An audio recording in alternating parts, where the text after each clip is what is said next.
Torsion. If loading plane and member plane are normal to each other, then torsion developed. Here AB is the member plane, that is a beam plane, and CD is a loading plane, that is the load is acted on this plane, and this loading plane is perpendicular to the beam plane, therefore torsion is developed. Here CD is a loading plane on force acting, that is P amount perpendicular to the member plane at point of C, therefore torsional moment developed. Example, here we consider as a fixed beam.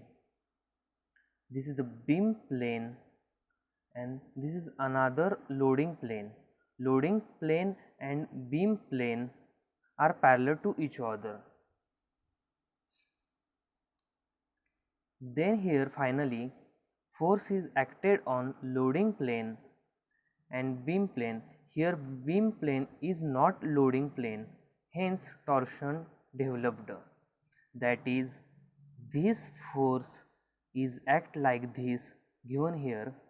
Force is create movement in clockwise direction at this point of C, therefore torsion is developed. If loading plane, if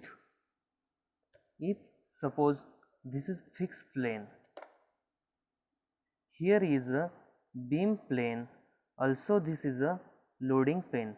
Loading plane and beam plane are same, they are not perpendicular to each other, therefore torsion does not develop. But in this case they are perpendicular to each other, therefore torsions are developed.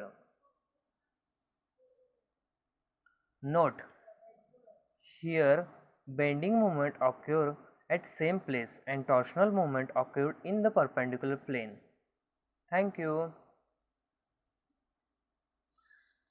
Some simple conversations are given as, in case first, P is a force which is acted at a distance. Final conclusion,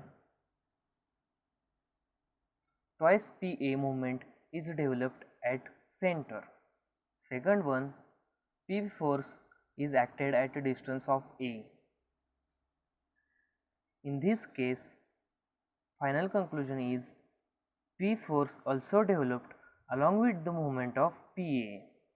Here P force are not formed because of force which developed to the right direction is equal to the force developed by left direction, that is it get cancelled.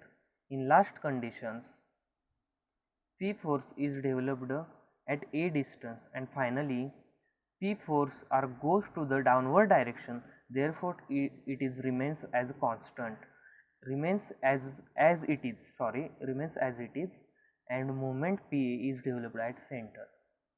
Thank you.